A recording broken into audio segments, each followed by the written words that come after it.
It isn't Bennett.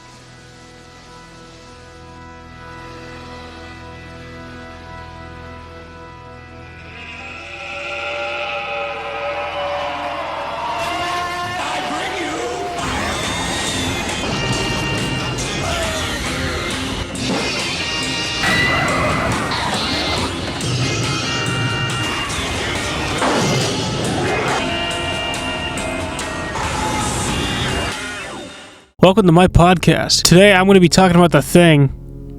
No, not that one. The Thing is a movie from John Carpenter based on a novella from John W. Campbell, which I have read before. The movie is about a group of researchers in an Antarctic base finding an alien that can shapeshift into anything made from flesh and blood. Of course, this leads to paranoia, and no matter how much fire they use, it simply just won't fucking die. In this crap video, I'm going to not only compare The Thing to the prequel from 2011, because, you know, they're the same movie, but also to the one from back in the 50s. So grab some water without salt in it, sit back and listen to this bullshit. With any story, there's characters, you know, obviously. In the 50s version, there's a reporter, Ned, looking for a big story for the paper, which ends up being about the alien. There are also these generals who are stationed in the base in the North Pole. There's this one general who had a fling with this woman here. I forgot their names, and I don't feel like looking them up. There's also a scientist who has this fascination about the thing, hoping we can learn from it. Listen, I'm your friend. Look, I have no weapons. I'm your friend. You're wiser than I. You must understand what I'm trying to tell you. Don't go any farther. They'll kill you. They think you mean to harm us all. But I want to know you, to help you. Believe that. And that's all, really. Most of the movie's just them trying to understand it, track it down, and kill it. In John Carpenter's version, our cast consists of the most authentic people you'll see in a movie. In order of which I remember from the top of my head, there's Mac, a guy who drinks and fucking hates chess. Windows, he works with the radio, I think. Also, the Mac Windows thing is just pure coincidence. Blair, a scientist slash doctor at the base. Childs, the legendary Keith David. Clark, the dog handler, and a bunch of other wacky characters. When the thing is let loose, the crew descends into paranoia, wondering who they can trust. Blair goes crazy and disables the radio, rambling about the monster. You think that thing wanted to be an animal? No dog making 1,000 miles to the coast. No, you don't understand.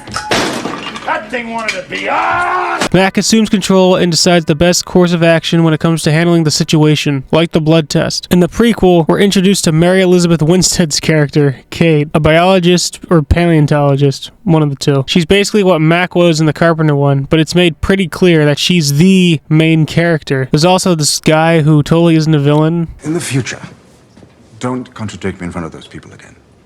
I just thought it. You're not here to think. You're here to get the thing safely out of the ice. Get the fuck out of here. Because this is the Norwegian base, there has to be Norwegians. And there are plenty of them, as well as this British guy. Radio's dead.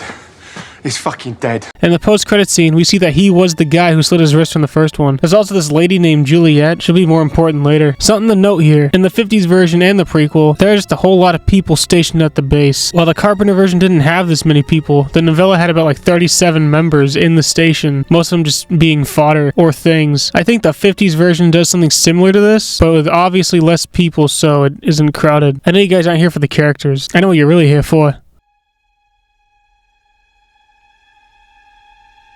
The thing is what holds the story together. Without it, it's just called The People. Or Among Us. There, I said it. Now, please, just shut the fuck up. Shut the fuck up!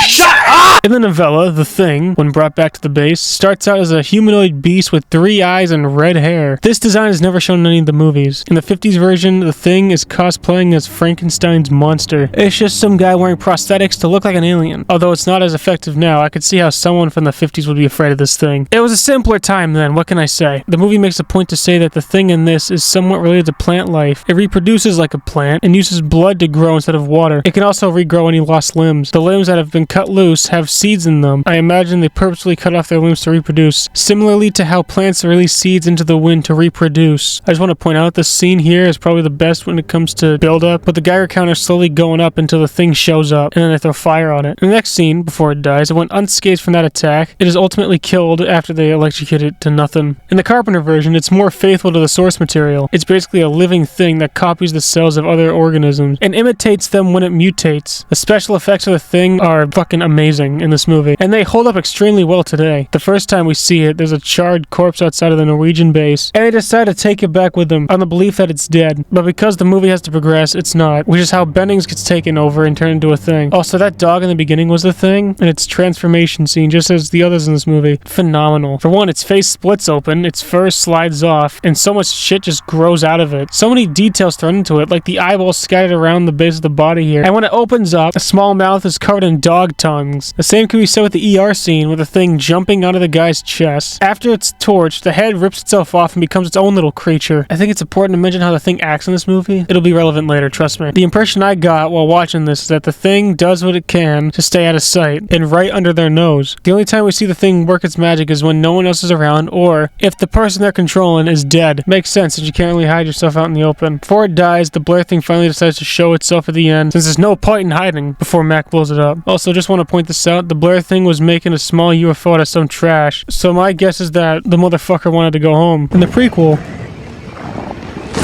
oh wow, look at that. Before I get into this, just know that stuff was going to be practical in this movie, but the studio decided against it because they thought, and I quote, "This looks like an 80s movie."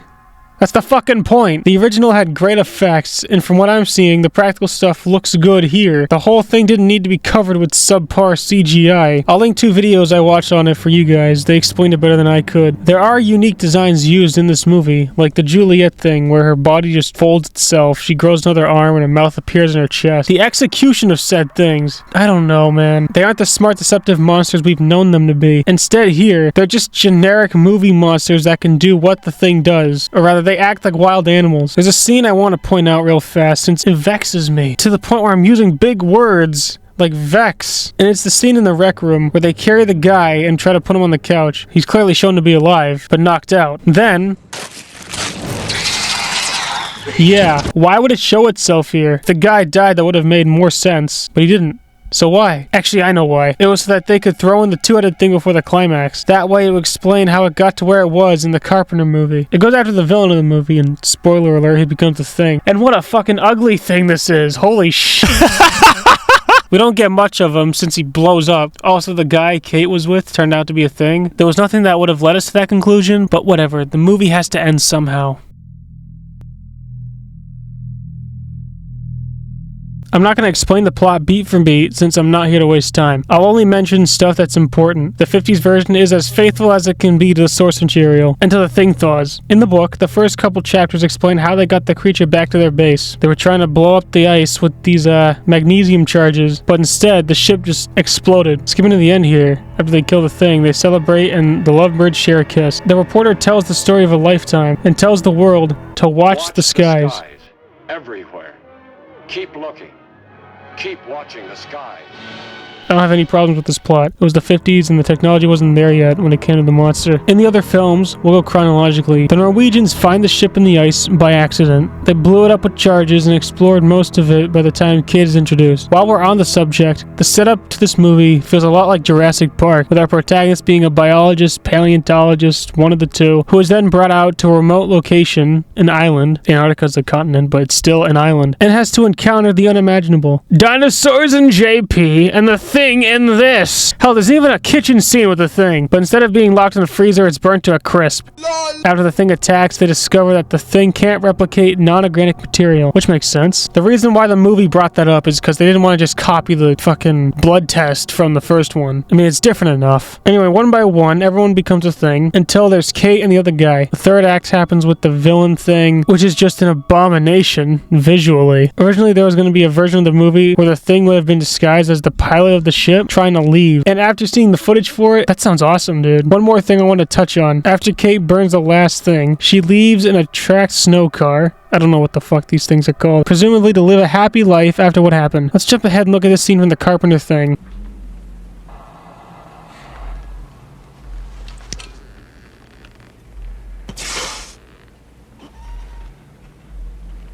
I assume you guys are able to catch on. but I'm still gonna explain it. From what we can tell, the thing can infect someone at the cellular level. Cellular. I'm not saying the whole fucking word. And from this scene, it isn't that out there to say that the person infected may not even know that they are. Kate looks like she's about to leave and head back for civilization somehow, but there's a possibility she's infected. She just single-handedly fucked us over by heading back. The Carpenter film plays out in a similar way, only smarter. The remaining Norwegians chase a dog that turned out to be a thing. They try to warn the Americans, but they end up dead. The guys head over to the Norwegian base to find out what happened. They bring back the two-headed thing, the dog thing attacks, and everyone figures out what the previous team figured out. We got to it before it had time to finish. Finish what? Finish imitating these dogs. The crew dissolves into madness and Blair goes nuts, with some great acting from Wilford Brimley. I'll kill you! They lock Blair in the shed and calm him down, and he turns out to be the thing. The remaining men realize the situation they're in and bring down the camp with explosives. It ends with Childs and McCready resting by the ruins, welcoming death. The ending is left ambiguous, and there are, to my knowledge, at least a couple theories as to how it played out. Either A, Childs is the thing, B, McCready is the thing, or C, neither of them are the thing, but they choose to stay just in case. I think the first theory might be more plausible, since you don't see much of Childs' breath when compared to McCready's. Here are some things I want to mention before we wrap things up. The music in the 82 version is great. The entire soundtrack is atmospheric, which can't be said for the other two. The 50s movie and the prequel movie have normal movie soundtracks, but whatever, they're fine. Another thing I want to point out is how these movies were received when they came out. The 50s version did well at the box office, but critics didn't really like it, with them saying it lacks genuine entertainment value, and that it's just another monster epic, totally lacking in the force and tension of the original story. I mean, now it's considered a classic, but there was nothing we could have done about it. And there's certainly nothing we could have done about the 82 movie. The Thing, the way I see it, was judged worse than its predecessor. People thought it was a waste of time when it came out, and critics didn't say anything better about it either. Instant junk, wretched excess, and plenty of other insults I could read off of Wikipedia. The director for the 50s version dissed the movie as well, saying, "If you want blood, go to the slaughterhouse." To no one's surprise, the movie bombed, probably because about 2 weeks later, E.T. came out and people loved it. The prequel had a more mixed reaction. Some people liked it and some people didn't. The Thing from Another World, while not the most faithful Thing movie, is still enjoyable. The monster is unique and fun to watch, and when necessary, can be suspenseful. The Thing is, hands down, one of the best horror movies ever made. Everything from the suspense to the creature effects is what you can imagine for a movie like this. The Thing prequel, although it had its issues, did have potential to be a decent film, and the studio heads are at fault for why it is the way it is. Anyway, those are my thoughts on the 3 movies. If you liked this, hit the button and the stupid bell in case you want more. Take care of yourselves, and don't do anything stupid. I'll be back when I can.